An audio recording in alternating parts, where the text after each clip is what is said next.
Vamos a abrir la escritura en Bereshit, Génesis capítulo 37. Bereshit 37. Amén. A partir del verso 1, la parashá de esta semana se llama Vayetzev. Vayetzev. Vayetzev quiere decir y se asentó. La palabra Vayetzev viene de la raíz Yasav o Yazar, que es sentarse. Pero como aquí dice, se asentó, está tratando de decir no en un lugar o en un asiento o en un trono, sino en un lugar. ¿Ok? Y se asentó. Baruch Hashem. Entonces, vamos a comenzar. Aquí comienzan algo espectacular también, que tiene que ver con otra clase, sobre otro tema que es sobre los sueños. Bueno, dice así, se asentó Jacob en la tierra de las peregrinaciones de su padre, en tierra de Canaán. Estas son las generaciones de Jacob. A los 17 años, Joseph era pastor del rebaño con sus hermanos y él era joven, pero solía estar con los hijos de Bilhá y con los hijos de Silpá, esposas de su padre. Y Joseph solía traer a su padre habladurías malas sobre ellos, o sea, sobre los hermanos. Y dice que Israel amaba a Joseph más que a todos sus hijos, porque Joseph era para él el hijo de la vejez. Y le hizo una túnica de lana fina. Y viendo sus hermanos que su padre amaba a él más que a todos sus hermanos, le odiaron y no podían hablarle en forma pacífica. ¿Ok? No le podían hablar en forma pacífica. O sea, estaban disgustados, con envidia, porque Jacob pues tenía cierta preferencia hacia Joseph, porque Joseph prácticamente fue de los últimos hijos y fue hijo de la mamá que él más amaba, o sea, la esposa que más amaba. ¿Ok? Baruch Hashem.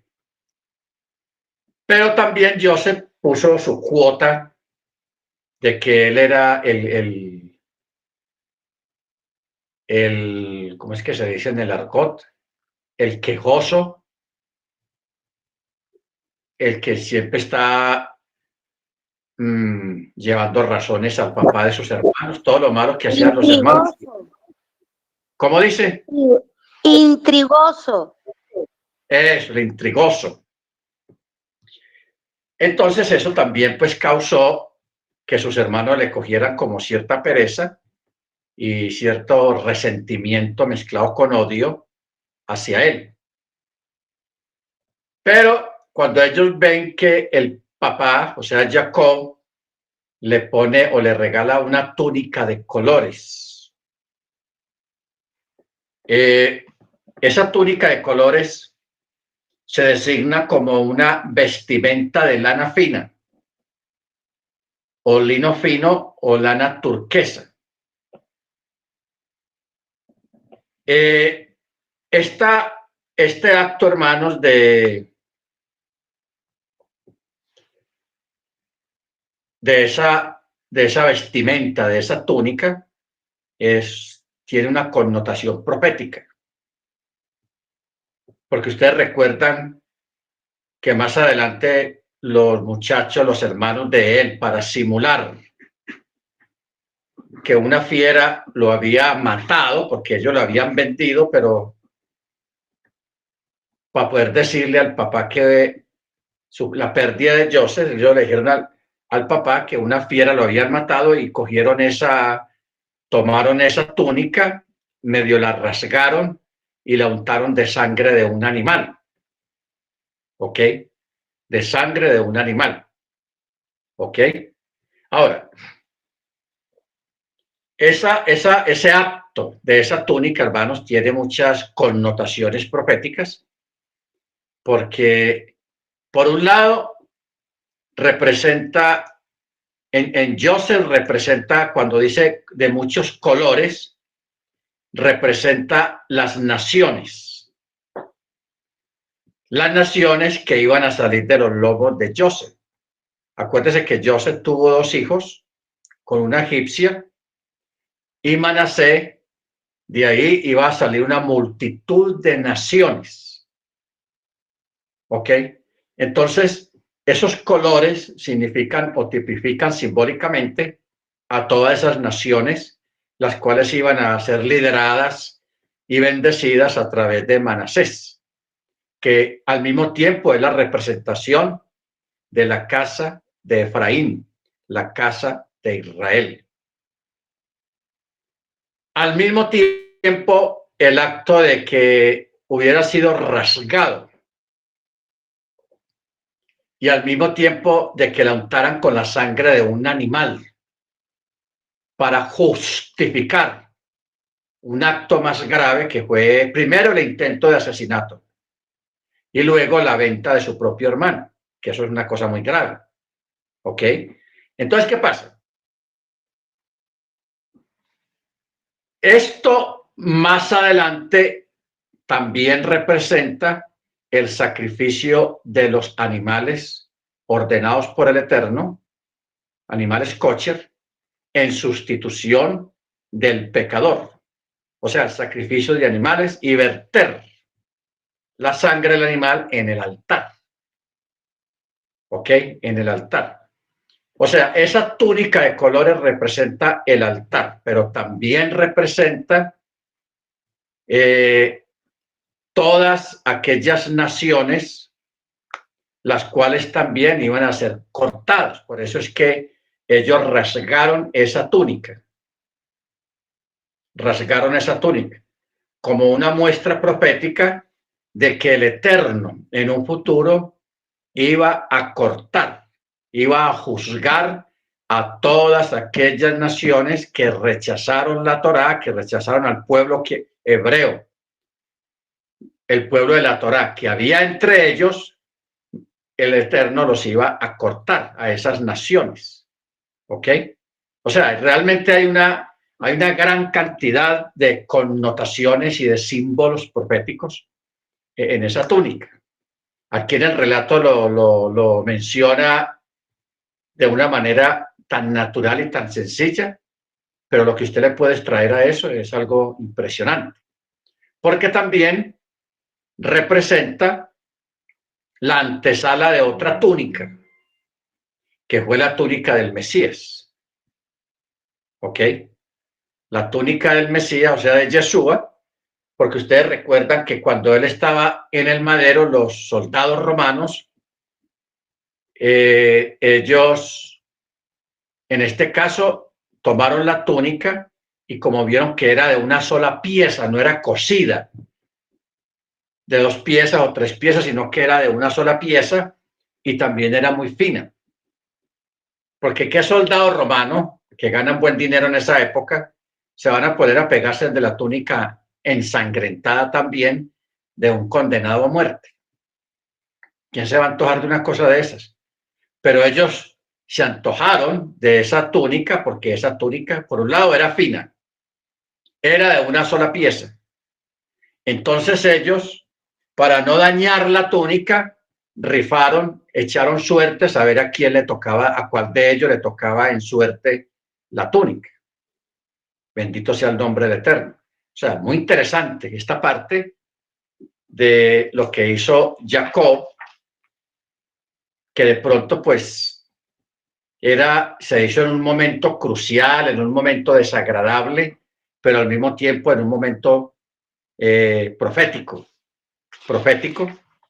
por cuanto lo que significaba aquella túnica. Por eso dice, y le hizo una túnica de lana fina. En otros textos dice una túnica de colores. De colores. Ahora,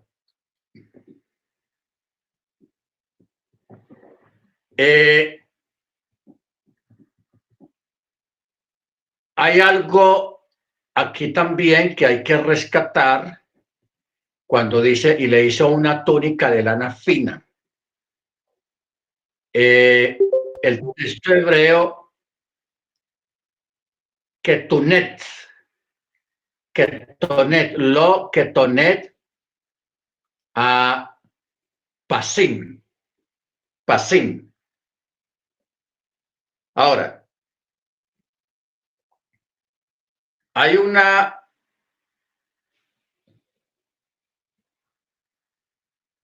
una palabra aquí de esta expresión pasim, es un acrónimo formado por las primeras letras de las palabras Potifar. Pero también, mire usted esto, hermanos, tan tenaz. Yo lo voy a subrayar acá, porque aquí hay gematría, aquí hay cosas ocultas en esta palabra pasim. O sea, túnica fina o de colores. Mire usted, pasim es un acrónimo de la P de Potifar, la S de comerciantes, Siharim, la Yod de ismaelitas y la M de Madianim, de los madianitas. Usted imagina lo que estamos mirando acá. Potifar, los comerciantes, los ismaelitas y los madianitas. La palabra de colores o lana fina, esa palabra es un acrónimo de 4 palabras, que es Potifar, que son los comerciantes, que son los ismaelitas y que son los madianitas. Y ustedes saben que Joseph, años después, tuvo una experiencia muy desagradable con estos 4 personajes, con Potifar, con los comerciantes, con los ismaelitas y con los madianitas, que fueron los que lo compraron y se los llevaron para Egipto. ¿Ok? Baruch Hashem. Eso me parece espectacular esta parte. Bueno, sigamos. Y viendo sus hermanos que su padre amaba a él más que a todos, le odiaron y no podían hablarle de forma pacífica. Y como si eso fuera poco, mira lo que dice el verso 5. Y Joseph soñó un sueño y lo relató a sus hermanos, y ellos incrementaron más su odio hacia él, que fue lo que él soñó. Dice así: oigan ahora este sueño que soñé.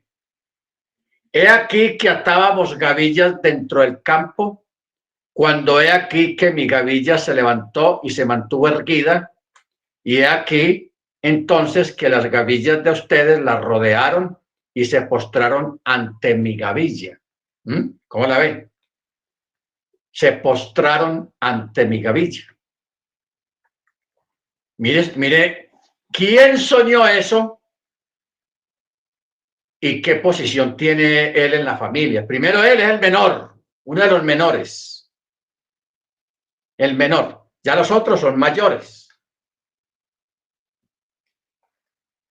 Él, el más menospreciado. Y que tenga semejante sueño que la gavilla de los otros hermanos se inclinan ante la gavilla de Joseph. ¿Ah? Tenaz. Entonces ellos le dijeron, ¿acaso reinará sobre nosotros o dominará sobre nosotros? Y ellos incrementaron aún más su odio hacia él por sus sueños y por sus palabras. De nuevo, verso 9. De nuevo, soñó otro sueño y lo contó a sus hermanos y dijo, he aquí que he soñado otro sueño. He aquí que el sol y la luna y 11 estrellas se postraban ante mí. Y lo contó a su padre y a sus hermanos, y su padre los reprendió diciéndole, ¿qué sueño es este que soñaste? ¿Acaso vendremos yo, tu madre y tus hermanos a postrarnos en tierra ante ti? O sea, aquí vemos que el sueño de él se incrementa en posición, se incrementa. Ya que Jacob también escucha esto y por eso él le dice, ¿acaso vendremos yo, tu madre y tus hermanos a postrarnos en tierra ante ti? Y sus hermanos le envidiaron, pero su padre guardó el asunto. ¿Qué quiere decir eso? Que Jacob aguardaba la expectativa del momento en que el sueño se cumpliera. De igual modo, la expresión guardar connota esperar en la frase como quien dice el que espera en fidelidad. ¿Ok? El que espera en fidelidad. Muy bien. Ahora, cuando está hablando acá, hermanos, o sea, el verso 11, donde dice Bo Ahaib, Beabein, Shamar. Aquí hay algo curioso porque en el verso 12 comienza diciendo, Bailabu a Ejaim Lirot et. Aquí la palabra et y sus hermanos fueron a apacentar. La palabra et está punteada. Está punteada y cuando una palabra está punteada quiere decir de que hay algo más de lo que se está leyendo ahí. Et. Esta expresión et también está punteada aquí mismo en el libro de Génesis en el primer versículo. En el primer versículo de la escritura, que mire cómo dice, Berechit bara Elohim et. Et. También repite otra vez la palabra et. Los sabios siempre han dicho, hermanos, de que cuando esta expresión et no es una palabra que pareciera que no tuviera ningún significado, llamémoslo dentro de una oración, que esta palabra figura muy pocas veces en la escritura del texto hebreo, muy pocas veces, pero las veces que usted lo lee, usted dice, pero esta palabra, ¿por qué está empacada ahí? ¿Por qué dice ahí si no tiene razón de ser, si no dice nada? Es como si fuera una palabra muda, que no tiene nada que decir. Pero más sin embargo, cuando está escrita, tiene algo extra que decir que no está dicho en el texto de forma explícita. O sea, está dando un mensaje implícito, pero la palabra está ahí escrita. Pero el mensaje es implícito. ¿Ok? Entonces, cuando dice, y sus hermanos fueron a apacentar el rebaño de su padre en Shechem. ¿Qué es lo que quiere decir? Que ellos no fueron a apacentar el rebaño, sino que fueron a apacentarse a sí mismos. ¿Ok? A apacentarse a sí mismos. En dos palabras, se fueron a divertir. Claro, en aquella época pues no habían, o en aquella región no habían playas, no habían discotecas, no habían bailaderos. Entonces, pero ellos, eso, el texto, la expresión et, está dando a entender que ellos se fueron a apacentar a sí mismos, o sea, a divertirse, a hacer un gusto. Claro, el rebaño está ahí, pero ellos se fueron a divertirse. Eso es lo que dice esta expresión et aquí. ¿Ok? Verso 13. Entonces Israel dijo a Joseph, ¿acaso no apacientan tus hermanos en Shechem? Ve y te enviaré a ellos. Y Joseph le dijo, he aquí. Y él le dijo, ve ahora y observa si todo está bien, en paz con tus hermanos y con el rebaño, y tráeme la respuesta. Y lo envió desde el valle de Hebrón, y Joseph llegó a Shechem. Bueno, aquí vemos otro milagro. Verso 15, dice, y un varón lo halló, y aquí Joseph erraba en el campo. Y el varón le preguntó diciendo, ¿qué buscas? Bueno, sucede y pasa, hermanos, que la palabra ish, porque hombre o varón en hebreo es ish, está punteada. Tiene un punto de esos de masora, como la palabra et. ¿Por qué está punteada la palabra ish? Porque este no es un ser humano común y corriente, sino que es un ángel. Es un ángel, es un malaj. Es un ángel. Ahora, por eso es que dice, y un varón lo halló. No dice que Joseph halló al varón. Sí, no dice, el texto no dice que Joseph halló al varón, sino que un varón lo halló. ¿Por qué? ¿Qué es lo que ocurre aquí? Sucede que los hermanos de Joseph y el rebaño están en otro lado. Están cerquita de una autopista, de un expressway. ¿Ok? La autopista en aquella época pues eran caminos por donde pasaban los camelleros, los camellos, rumbo a Egipto o rumbo a otros lugares. Entonces estaban por ahí, por esa zona.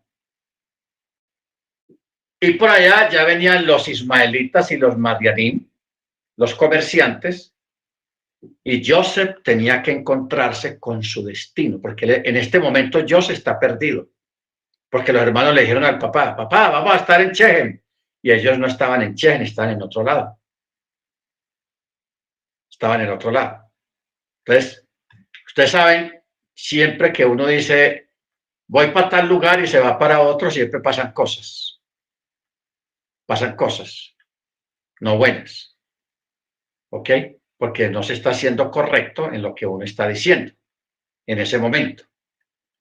Entonces, en este caso, los hermanos debían de estar en Shechem, porque ahí era donde estaba Joseph buscándolos, y ellos se habían ido para otro lado. Y allá les pasó lo que les pasó. Muy bien. Entonces el varón le pregunta a Joseph, ¿qué buscas? O sea, el ángel. Y Joseph le dijo, busco a mis hermanos, por favor dime dónde están ellos.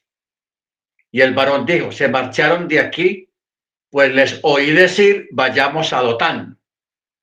Entonces Joseph fue tras sus hermanos y los halló a Dotán.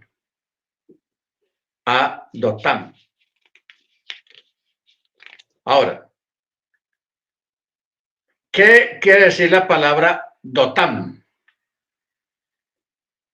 Dotán tiene que ver como con argucias legales. Como alguien que está planeando hacer una trampa, hacer algo malo. ¿Ok? Eso es lo que quiere decir la palabra Dotán. Mire usted. Entonces, Joseph se dirige a ellos y ellos lo vieron de lejos cuando Joseph se acercaba. Y antes de que él se acercase a ellos, conspiraron contra él para matarlo.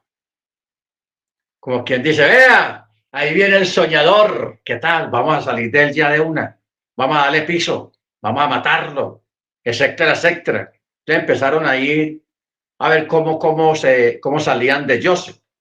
Por eso dice el verso 19, y dijo un hermano al otro, véalo, ahí viene ese señor de los sueños, ahora vengan, matémosle y echémoslo en uno de los pozos, y luego diremos, nada, un animal feroz lo devoró.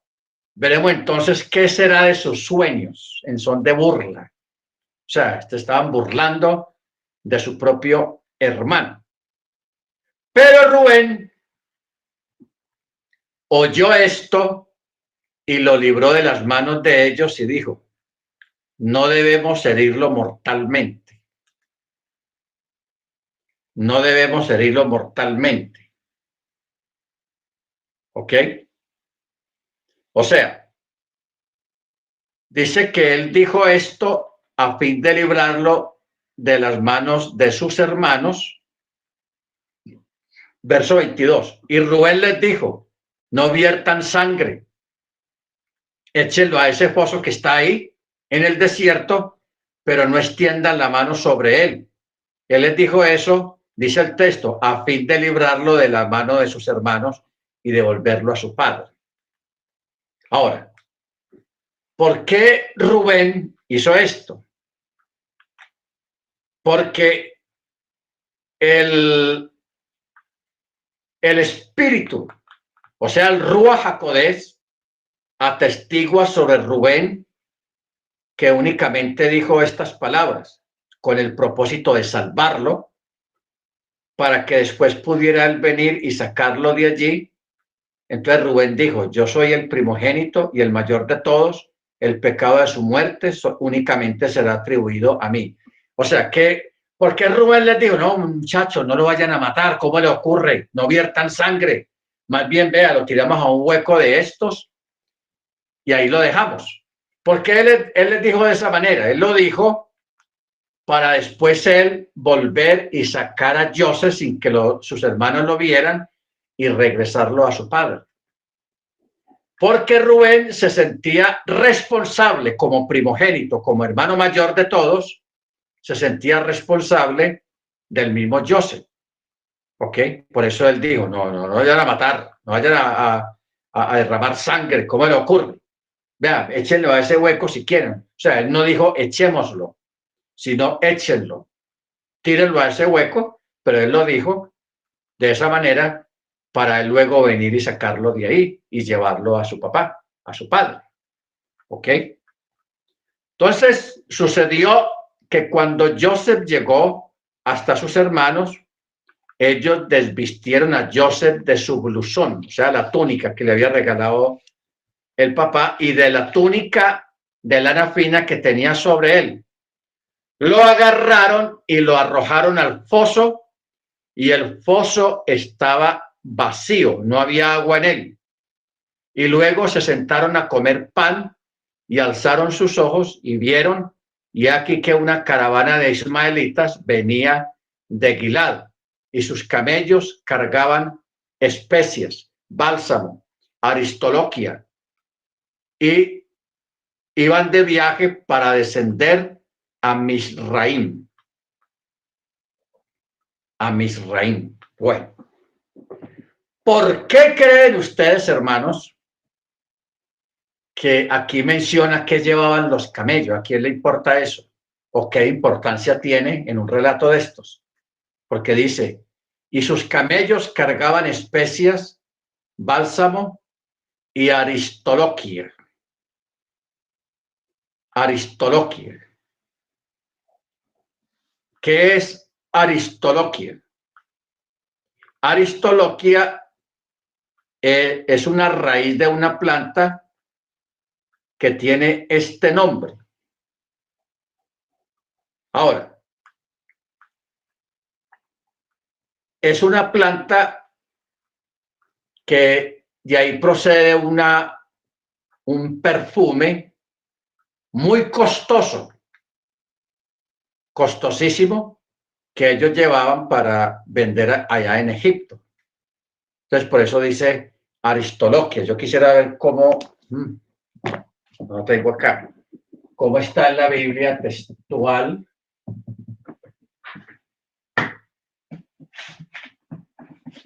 Vamos a mirar aquí en la BIM.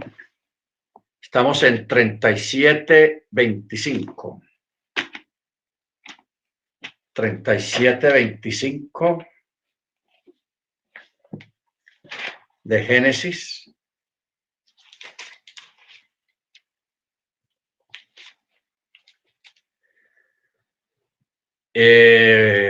Dice, sus camellos cargados de goma, bálsamo y mirra para llevarlos a Misrael. Mirra. ¿Ustedes recuerdan? Pues aquí en el texto hebreo está la palabra aristoloquia, pues la traducción. Pero en otras versiones dice mirra. Y ustedes saben que la mirra en aquella época era uno de los ungüentos más costosos que existían. ¿Ok? Usted recuerda que cuando Yeshua nació, a él les llevaron mirra. Mirra. Baruch Hashem. Ahora, ¿por qué el texto menciona estos elementos, las especias, el bálsamo y la aristoloquia o la mirra? Recuerden que Joseph es tipo de Yeshua, del Mesías. El Mesías fue vendido por 30 piezas de plata. Joseph también fue vendido, pero aquí está mencionando las especias, o sea, como un anuncio de lo que es la muerte.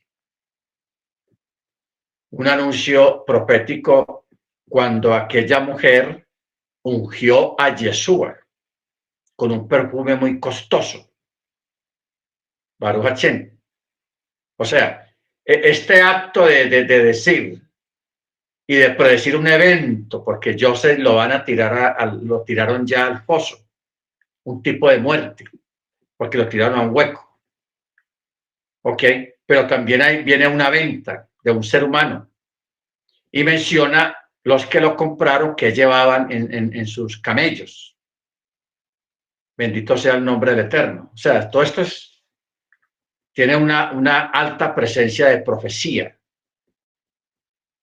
señalando al futuro.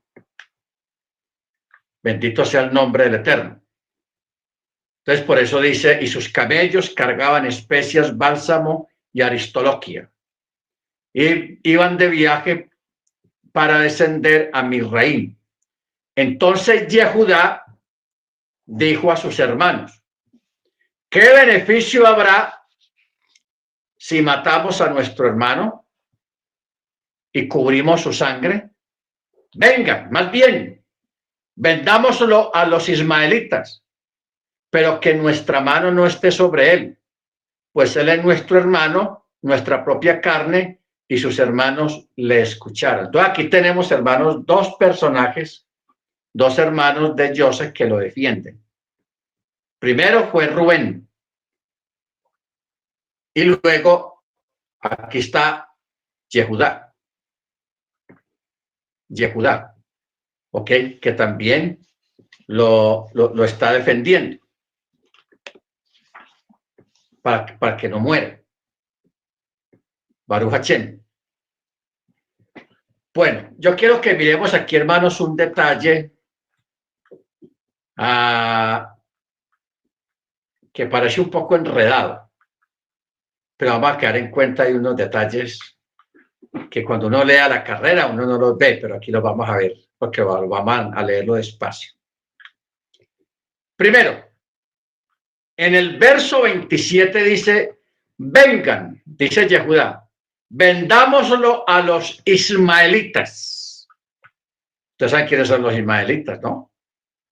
Los descendientes de Ismael. Amén. Ismael. Ok. Luego, en el verso 28 dice, entonces pasaron hombres madianitas, comerciantes, y jalaron y subieron a Joseph del pozo y vendieron a Joseph a los ismaelín por 20 piezas de plata, y ellos se llevaron a Joseph a Misraim. ¡Ah!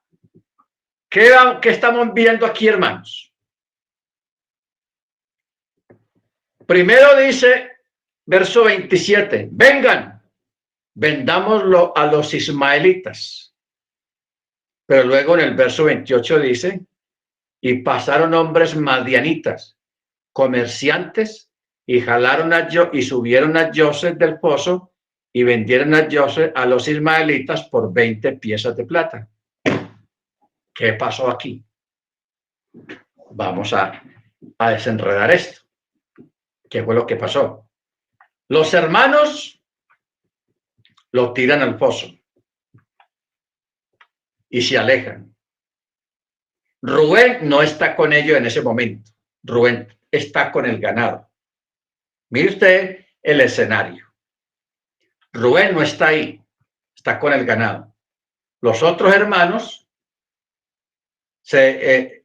tenemos a Yehudá convenciendo a los hermanos para no dejarlo en el foso, pero están lejos del foso.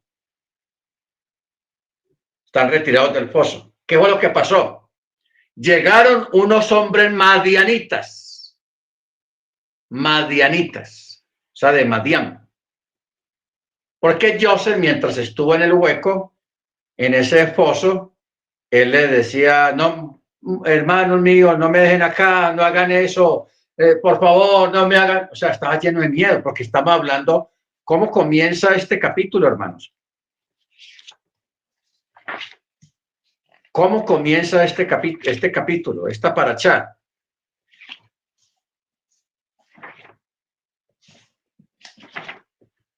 Que Joseph tenía 17 años,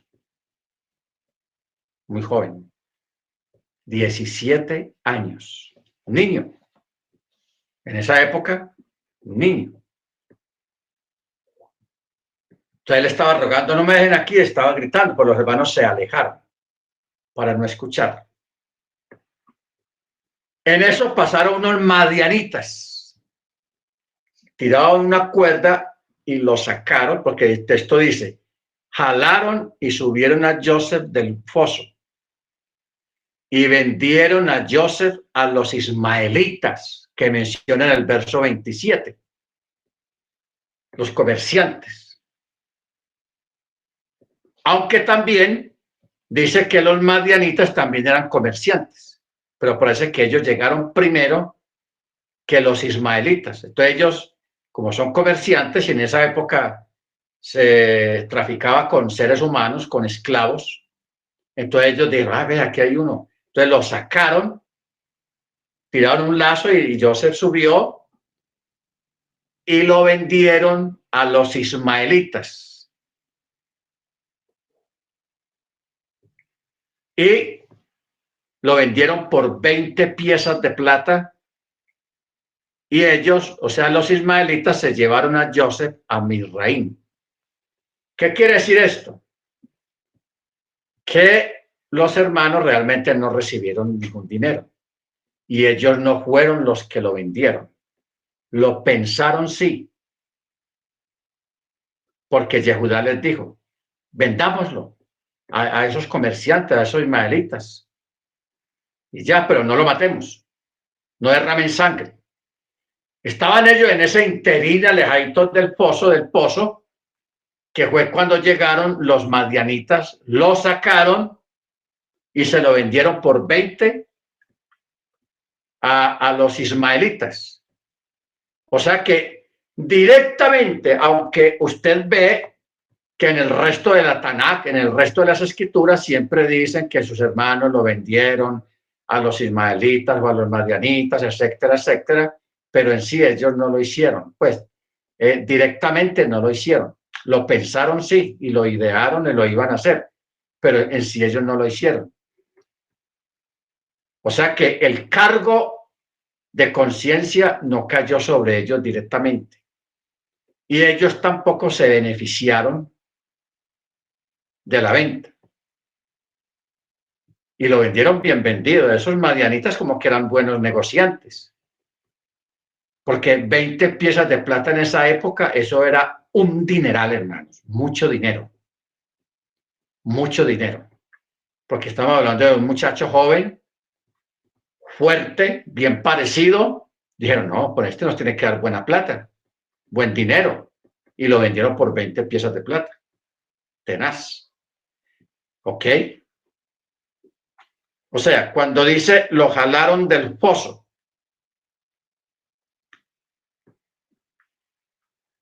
los judíos, o sea, los rabinos, ellos tienen muchas discusiones porque ellos se enredan también tratando de saber quién fue el que sacó a Joseph de allá, si fue sus propios hermanos o fueron los madianitas. Porque, por ejemplo, Rachi dice que fueron los hermanos. Pero el texto, cuando usted va al texto, el texto dice exactamente Anuchim Madianim. Dice que fueron los madianitas los que sacaron a Joseph. ¿Ok? O sea, hay que dirigirnos exactamente por lo que diga el texto, no por un midrash agádico. Bueno, entonces mire lo que hablamos ahora de Rubén. Y Rubén regresó al pozo. Y aquí que Joseph no estaba en el pozo y desgarró sus vestidos. Y volvió a sus hermanos y dijo, el niño no está. ¿Y yo qué voy a hacer? Porque él dice, ¿y yo qué voy a hacer? Por lo que él tenía planeado. Cuando se alejaban, él se devolvía por Joseph, lo sacaba y se los llevaba al papá, porque él no quería que Joseph muriera, por la responsabilidad que él tenía como hermano mayor. ¿Ok? Como hermano mayor. Entonces, por eso él dice, ¿a dónde iré? O sea, ¿hacia dónde escaparé de la angustia de mi padre cuando le diga semejante noticia? Entonces, tomaron la túnica de Joseph, degollaron un chivo y mojaron la túnica en la sangre y enviaron la túnica de lana fina y la trajeron a su padre y dijeron, esto hallamos, reconoce ahora si es la túnica de tu hijo o no. Miren ustedes qué cosa tan tenaz, lo que es la cobardía y lo que es el miedo. Él no dijo, mira a ver si es la túnica de nuestro hermano. No, ellos no dijeron así. Ellos dijeron, ve, mira a ver si es la túnica de tu hijo. ¿Ah? ¿Cómo así que de tu hijo? Si era hermano de ellos también. Entonces Jacob la reconoció y dijo, es la túnica de mi hijo. Un animal feroz lo ha devorado. De seguro Joseph ha sido despedazado.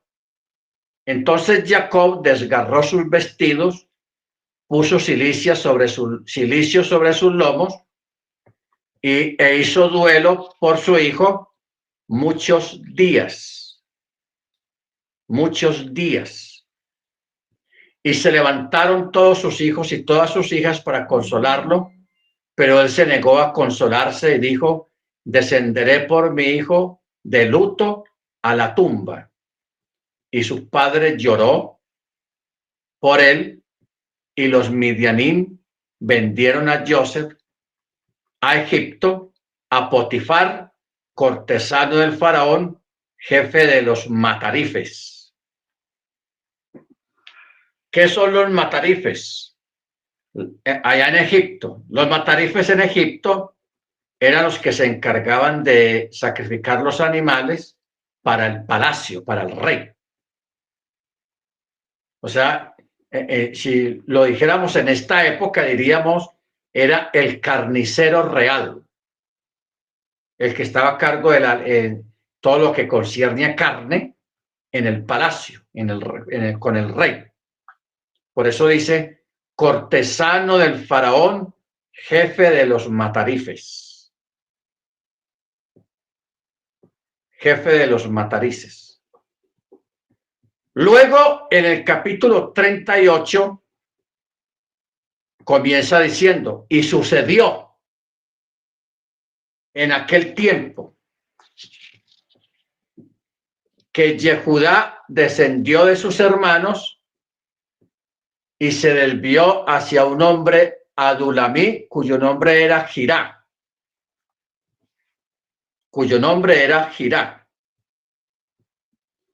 Ahora, siempre nos hemos preguntado, hermanos, por qué el capítulo 38 cambia la historia completamente. Porque aquí hay un cambio de relato, de personajes. Porque dice, y sucedió en aquel entonces. Entonces los sabios se preguntan por qué este relato fue introducido interrumpiendo el relato de la venta de Joseph y sus vicisitudes en Egipto. Fue con el propósito de enseñar que sus hermanos hicieron descender a Yehudá de su grandeza. Al observar la angustia de su padre por la desaparición de Joseph, echándole la culpa de lo sucedido, le dijeron, tú dijiste que había que venderlo, pero si hubieras dicho que había que devolverlo, te hubiésemos obedecido. ¿Ok? Te hubiésemos obedecido. O sea, ya los hermanos están aquí recapacitando. Ellos realmente no midieron las consecuencias de su acción y ya empiezan a recriminarse unos a otros. Entonces ellos le echan la culpa a Joseph.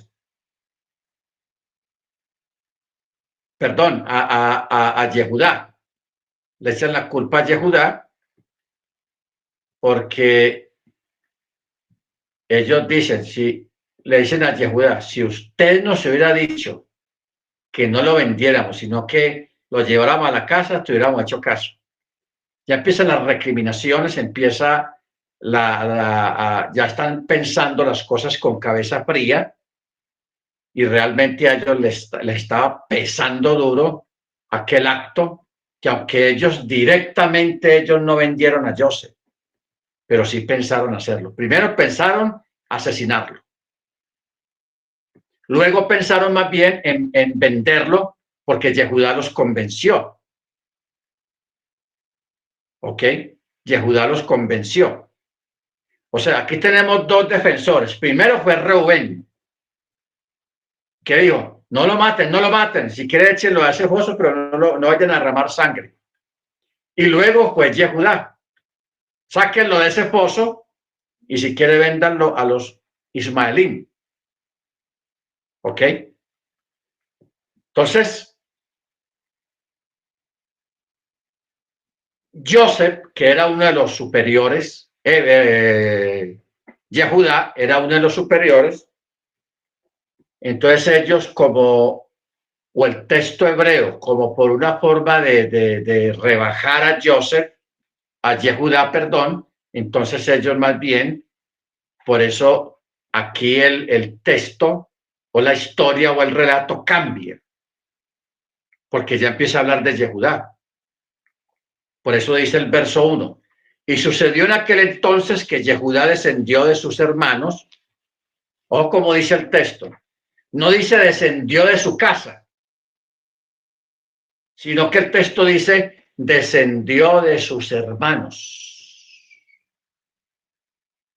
¿Ok?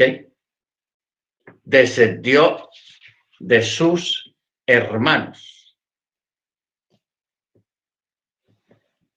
O sea, hay muchos midrashes o comentarios acerca de esta forma como está relatando el texto. Descendió de sus hermanos. En otras versiones los traductores pusieron y se desvió de sus hermanos. O sea, dejó como esa amistad con ellos, se apartó en cuanto a amistad. Por eso es que el texto dice y descendió de sus hermanos. Y se fue hacia un hombre Adulamí, cuyo nombre era Girá. ¿Qué quiere decir? Hacia un hombre Adulamí, o sea que se asoció con él. Se volvieron socios para algún negocio, en alguna cosa. porque la frase no, en sí no quiere decir que se desvió de sus hermanos en el sentido de alejarse del sentimiento de hermandad hacia ellos para apegarse a un extraño. Aún si había perdido su condición de líder entre ellos, no había razón alguna para que se unieran amistad estrecha con otro. Por esta razón, los sabios enfatizan que el ir con este hombre meramente tenía como propósito de asociarse comercialmente con él. ¿Ok? O sea, con Girá. Y Yehudá vio allí a la hija de un hombre comerciante llamado Shua y la tomó y se llegó a ella. Ojo con esto. Yehudá por allá vio una muchacha, la hija de un comerciante también, que se llamaba Shua, y tomó a la muchacha y se llegó a ella, y ella concibió y dio a luz un hijo y llamó su nombre Er. Y ella concibió nuevamente y dio a luz otro hijo y ella llamó su nombre Onán. Aquí tenemos dos hijos de Yehudá, y Onán. Y de nuevo ella volvió a dar a luz un hijo y ella llamó su nombre Shelah. Y fue en Kesib cuando ella dio a luz. Kesib. ¿Ok? Ahora, y Yehudá tomó una esposa para O sea, aquí estamos hablando porque ya en el texto 4, en el texto 6, ya está hablando de que los muchachos están grandes. Estamos hablando del primogénito que se llama primogénito, y dice, y Yehudá tomó una esposa para su primogénito, cuyo nombre era Tamar. Pero primogénito de Yehudá, fue malo en los ojos del Eterno, y el Eterno lo mató. ¿Ok? El Eterno lo mató. Entonces,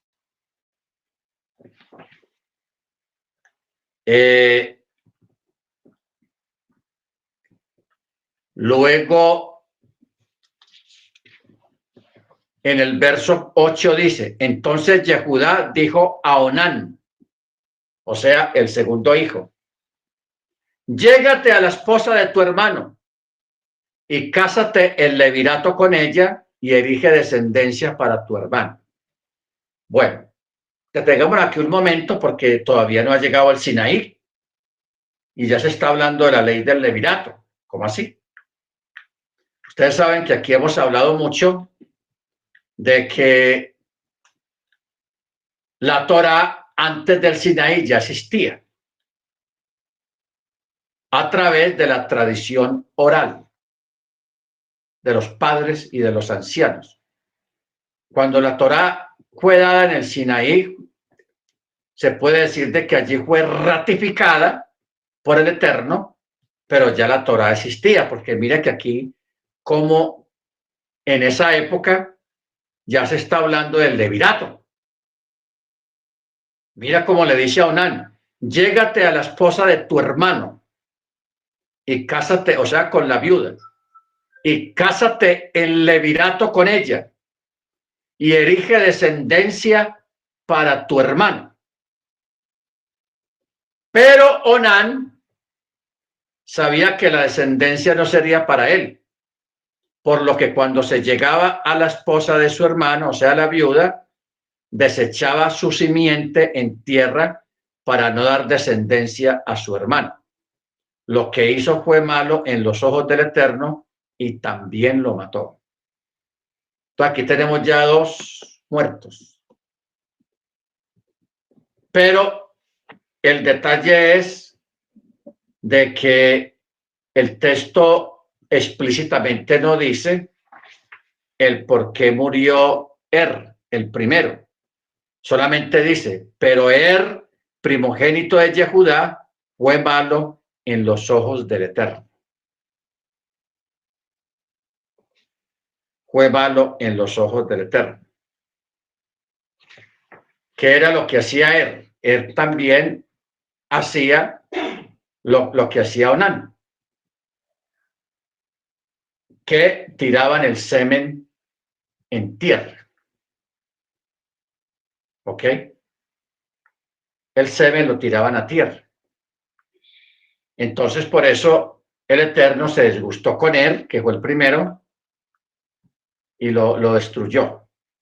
Y luego viene Onán y también tira el semen en tierra, y el Eterno también lo cortó.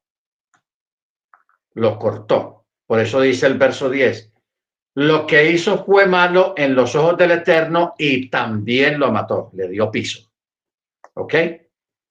Entonces Yehudá dijo a su nuera Tamar, porque todavía hay otro muchacho, pero está muy niño todavía, Chela o Chelá.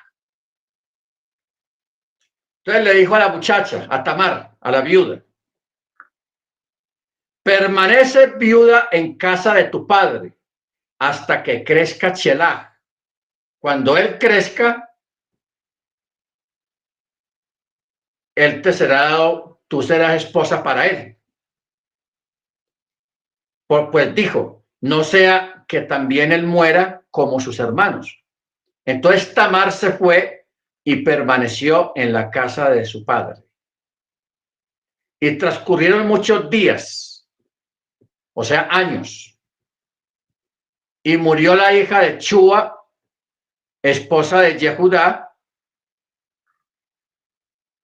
y Yehudá se consoló y subió a Timná, a los trasquiladores de su rebaño, él y su amigo Girá. O sea, ellos habían hecho una sociedad, o sea, juntaron posiblemente el ganado de los dos, hicieron un rebaño grande, y como en esa época ya se usaba la lana de las ovejas para hacer vestidos, para hacer muchas cosas, entonces él tenía su socio, que era Girá, el Adulamí.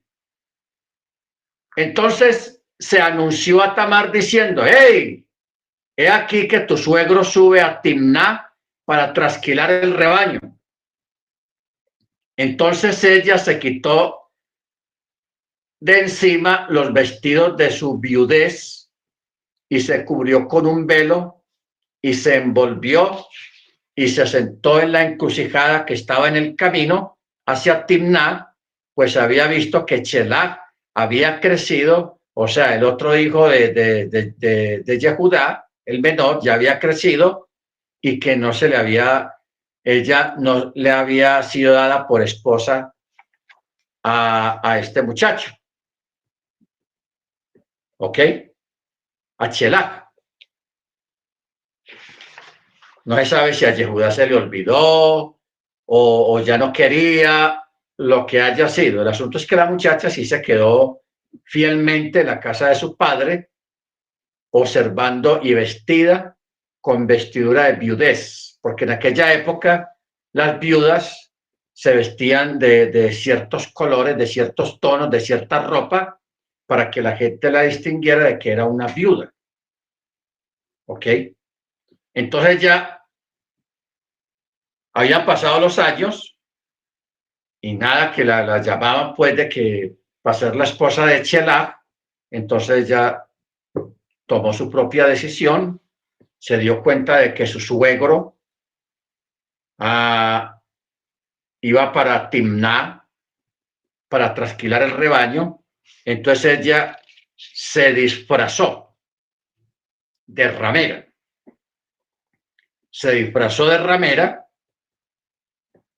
Entonces se hizo en un lugar donde ella sabía que Yehudá tenía que pasar por ahí. ¿Ok? Entonces Yehudá dice, el verso 15, Yehudá la vio y pensó que era una ramera, ya que ella se había cubierto el rostro, y se desvió hacia ella, hacia el camino, y le dijo, por favor, prepárate. y yo me llegaré a ti. Pues no se dio cuenta que ella era su nuera. Y ella dijo, ¿qué me darás para que te llegues a mí? Y él le dijo, te enviaré un cabrito al rebaño. Y ella dijo, no, más bien dame una prenda hasta que me envíes el cabrito. Y él dijo, ¿qué prenda te daré? Y ella le dijo, tu sello, tu manto y el bastón que está en tu mano. O sea, lo iba a dejar en la calle. Tu sello, tu manto y el bastón que está en tu mano. Tres cosas muy importantes para un judío. El talit, el sello y el bastón. Tres cosas. O sea, cuando dice una prenda, designa un objeto como garantía.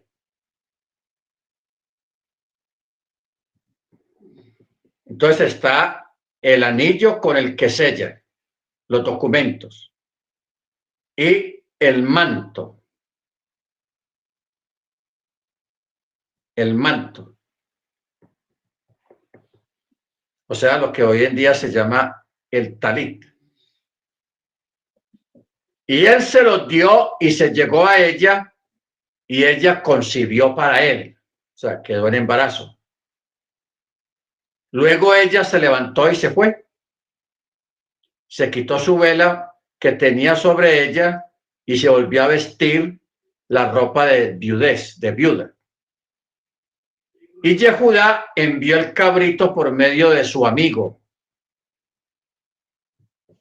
Por medio de su amigo, o sea, Girá, el Adulamí, para recuperar la prenda de mano de la mujer, pero no la halló.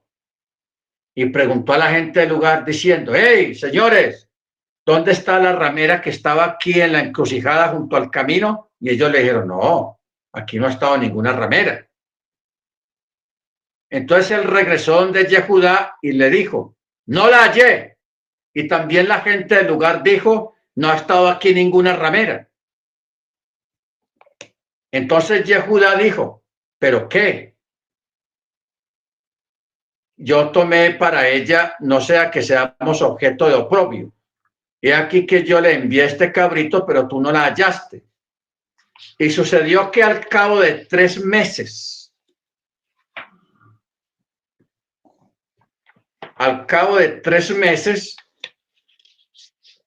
se le anunció a Yehudá diciendo, tu nuera, Tamar, se ha prostituido y también está embarazada por prostitución. Entonces Yehudá dijo, sáquenla y que sea quemada. Sáquenla y que sea quemada. Entonces ella, al ser sacada, envió decir a Yehudá su suegro, del varón a quien pertenece esto, estoy embarazada. ¿Qué era esto? El anillo, el talit y el bastón o el báculo, el bastón. Entonces dijo, por favor reconoce de quién son este sello, este manto y este bastón. Y Yehudá los reconoció y dijo, razón tiene, son míos. Entonces sí se acordó de la promesa que había hecho y dijo, ya que yo no le había dado como esposa a mi hijo, Shelah, a ella, entonces dice, y no volvió a conocerla, o sea, no volvió a estar con ella. Y sucedió que en el momento del parto, he aquí que había gemelos en su vientre. Aquí viene otra vez los gemelos, los famosos gemelos. Y sucedió que al dar ella a luz, uno sacó la mano y la partera tomó la mano y le ató un listón carmesí, diciendo, este salió primero. Pero sucedió que él regresó su mano y el otro hermano salió. Entonces ella dijo, uff, ¿con qué fuerza te has impuesto?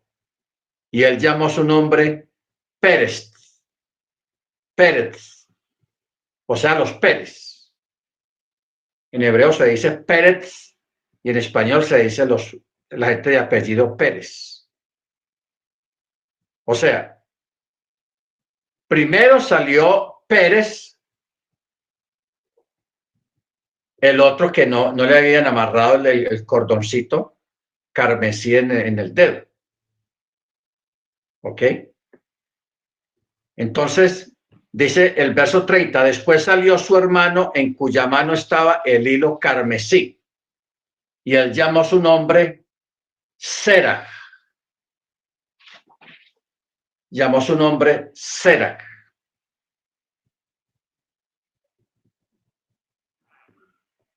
Ok.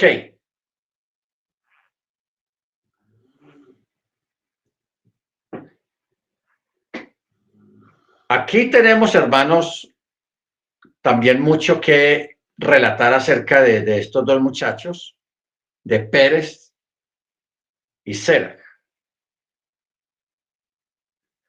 O sea, cuando la partera dijo, ¿con qué fuerza te has impuesto?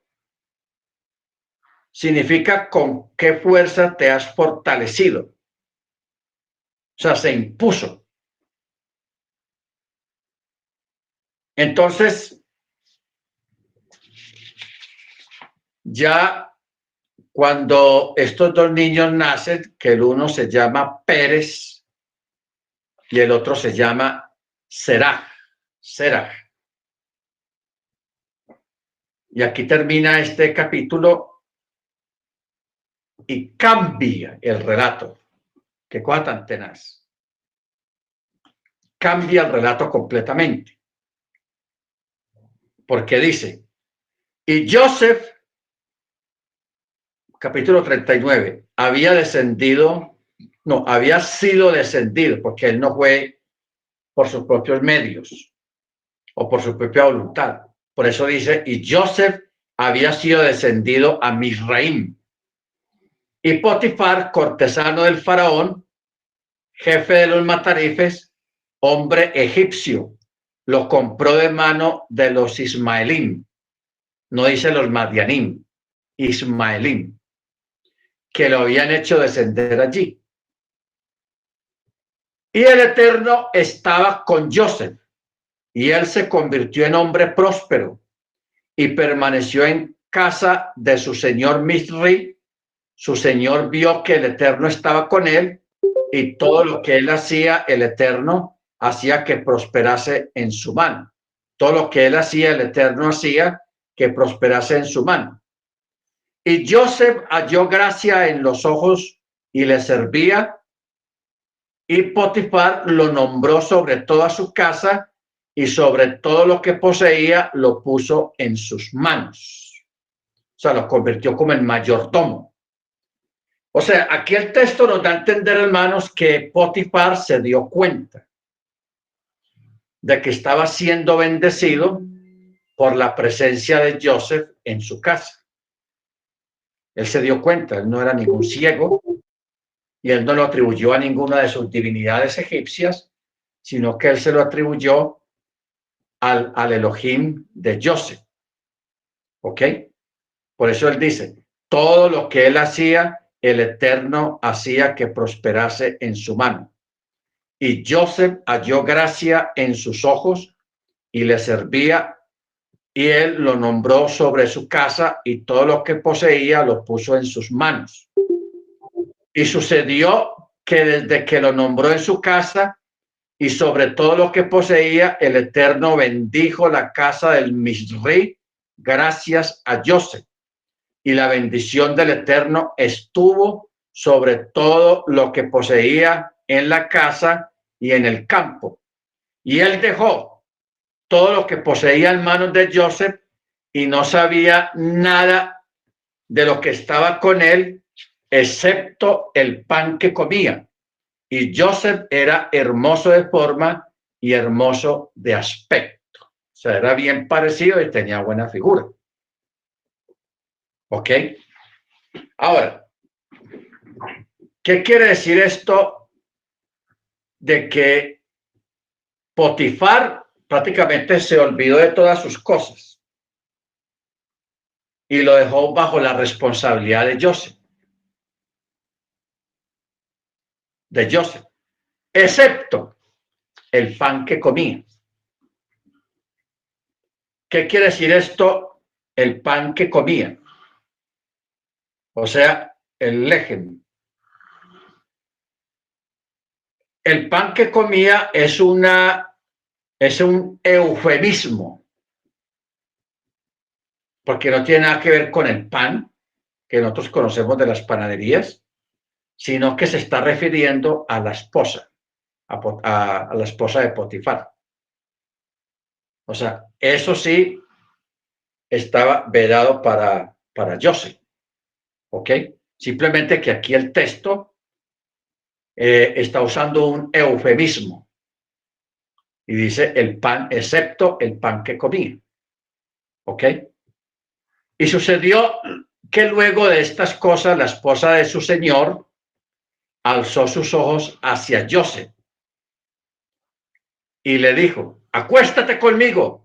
Pero Joseph se negaba.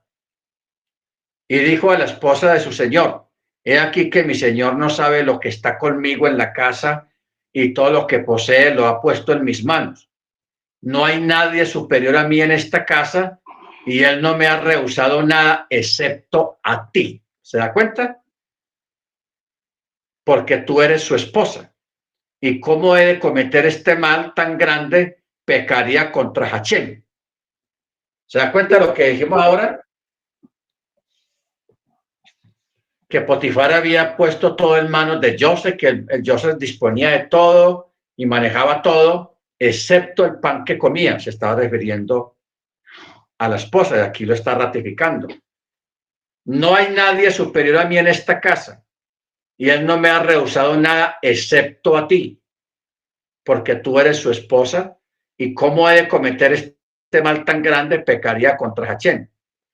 Y sucedía que conforme ella hablaba Joseph día tras día, aún así él no la escuchaba para acostarse junto a ella, para estar con ella. O sea, esto es lo que hoy en día en palabras modernas se llama acoso sexual. Ella se convirtió en una acosadora. Una acosadora. ¿Ok? Ahora,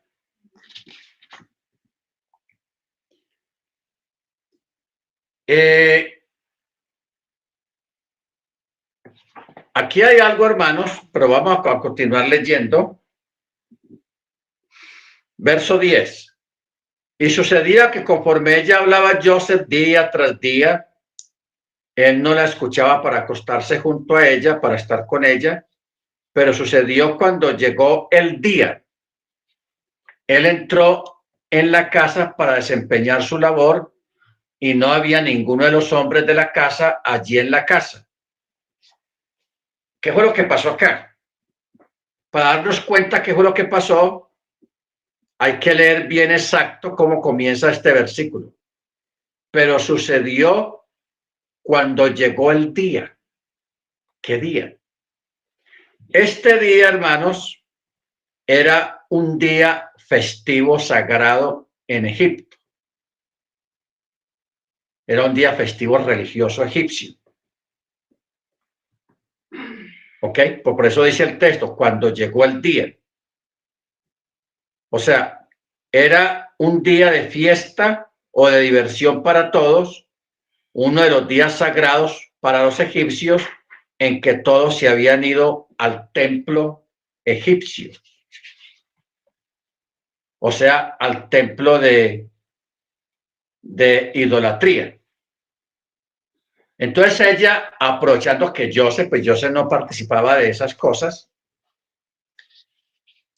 entonces él se fue para la casa, a la casa de Potifar, a hacer sus labores normalmente, entonces, pero la casa estaba sola porque todo el mundo se había ido, excepto Joseph y la mujer de Potifar. Por eso dice, vamos a leerlo bien el texto. Pero sucedió que cuando llegó el día, él entró en la casa para desempeñar su labor y no había ninguno de los hombres de la casa allí en casa. Entonces ella lo agarró de su vestimenta diciendo, acuéstate conmigo, hoy es el día. Pero él dejó su vestimenta en manos de ella y huyó y salió fuera de la casa.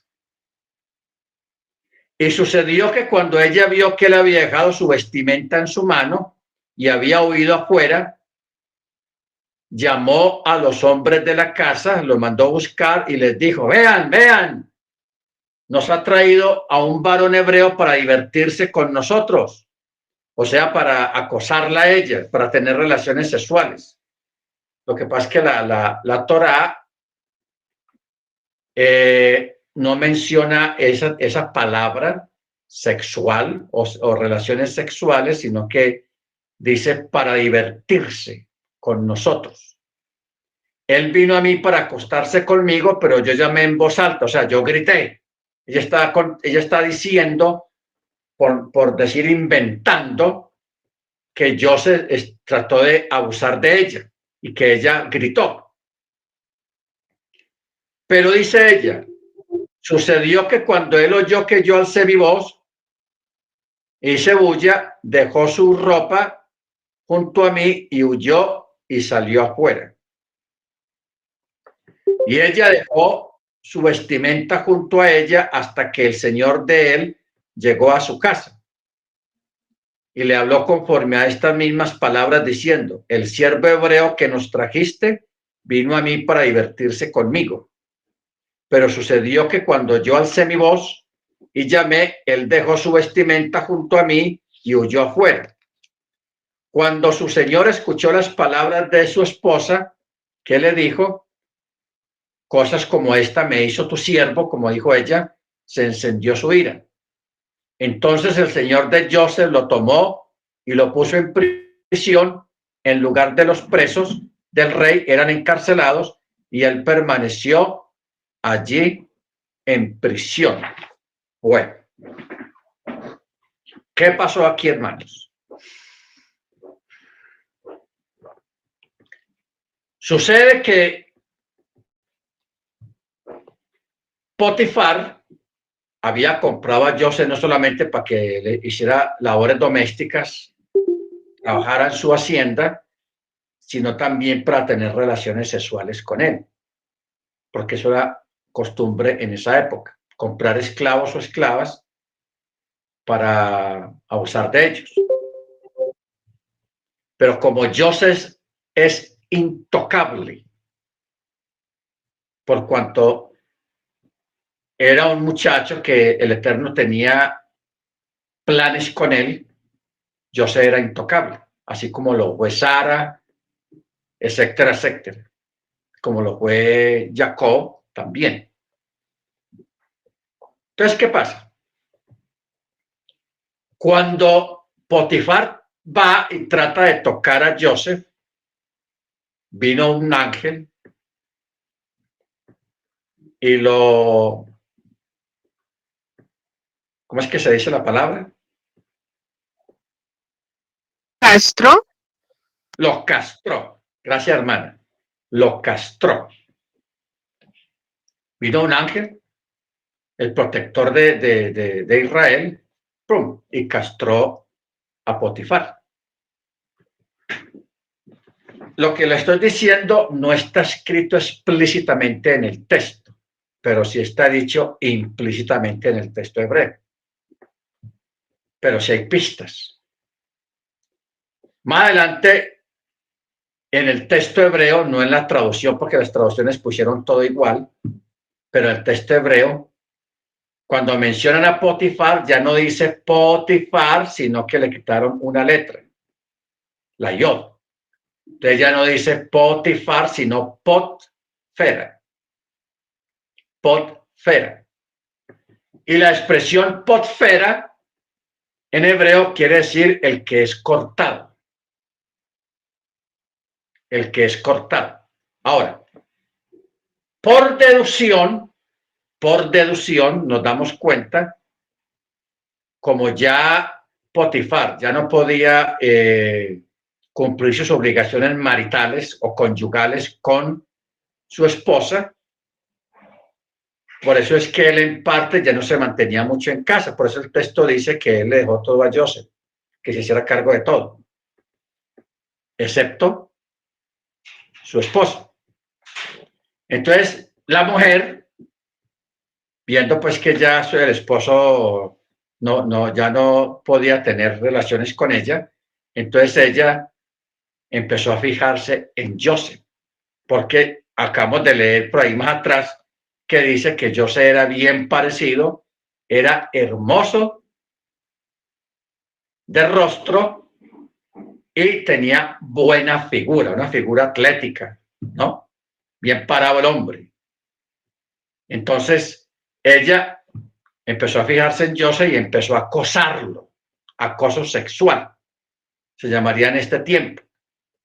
Pero Joseph le sacaba el cuerpo, hasta que ella en ese día festivo, que todos los se fueron de ahí para su templo pagano de idolatría, ella no fue, ya dijo, no, yo sé que este Joseph no va por allá porque él tiene otras creencias, entonces ahí voy a aprovechar, le voy a caer arriba.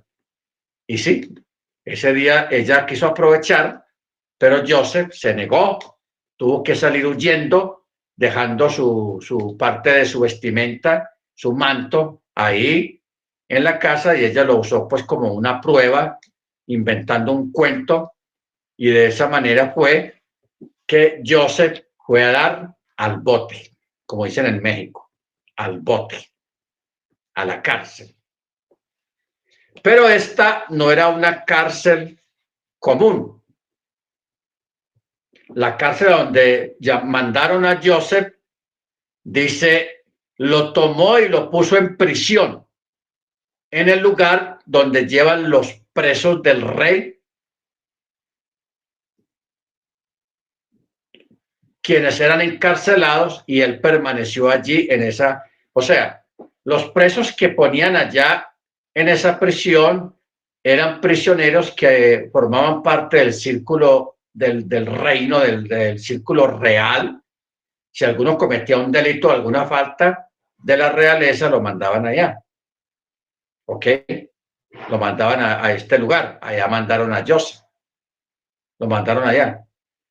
Lo bueno es que el verso 21 dice, pero el Eterno estaba con Joseph y le dotó de agrado y le otorgó gracia en los ojos del jefe de la prisión.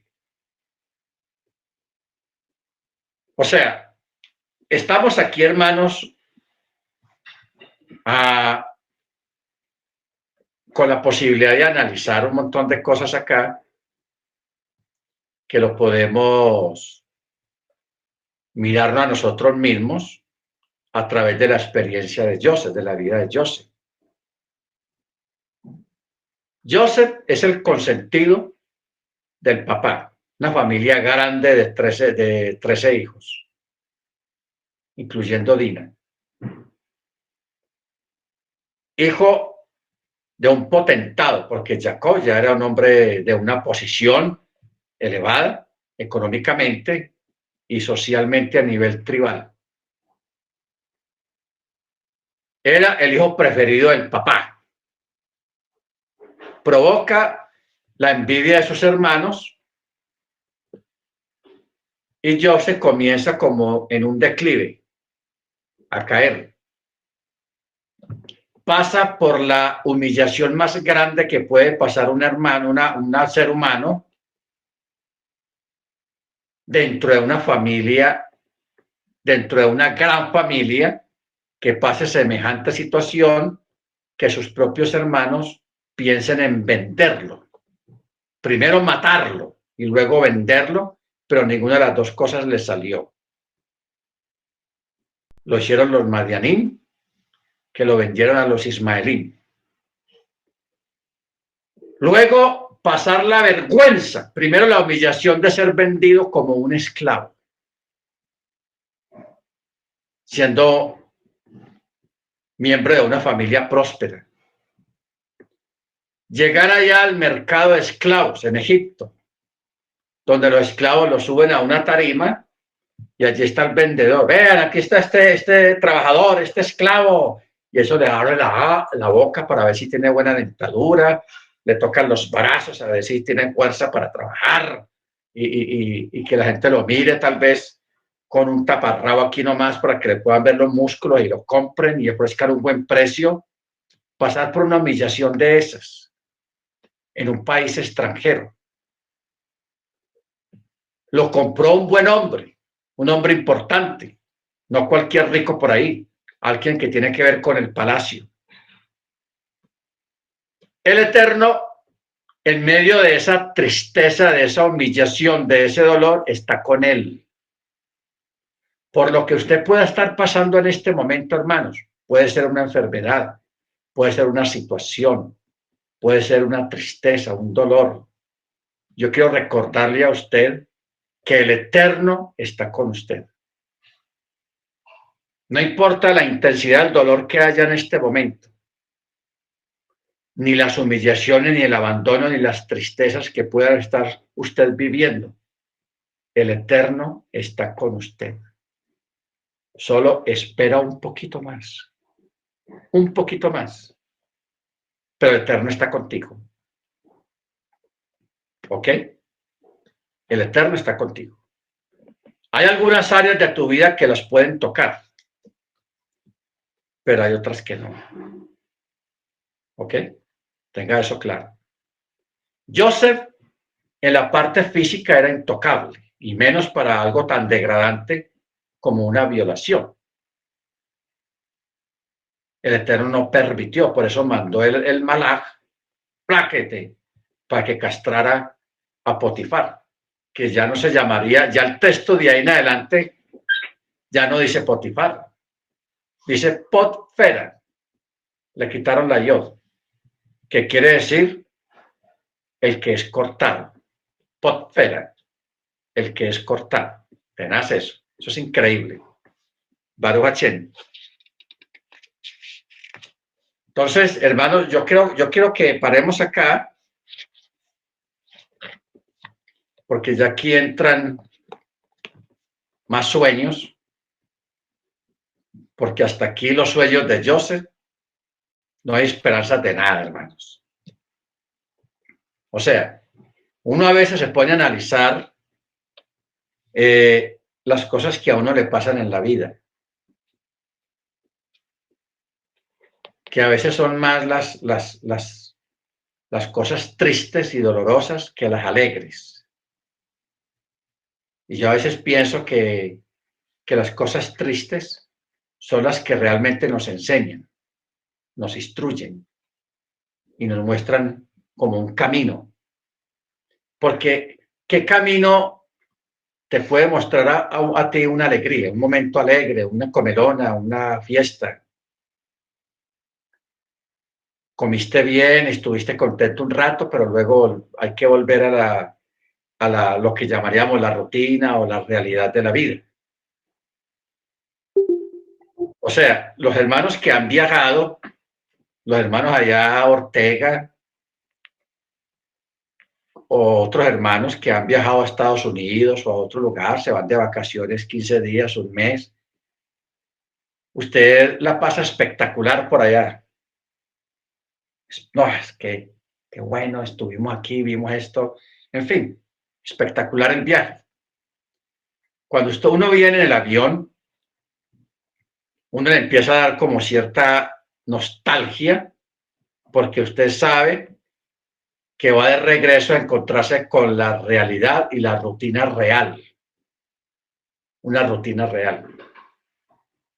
Del trabajo, de la responsabilidad, de las obligaciones, etcétera, etcétera, etcétera.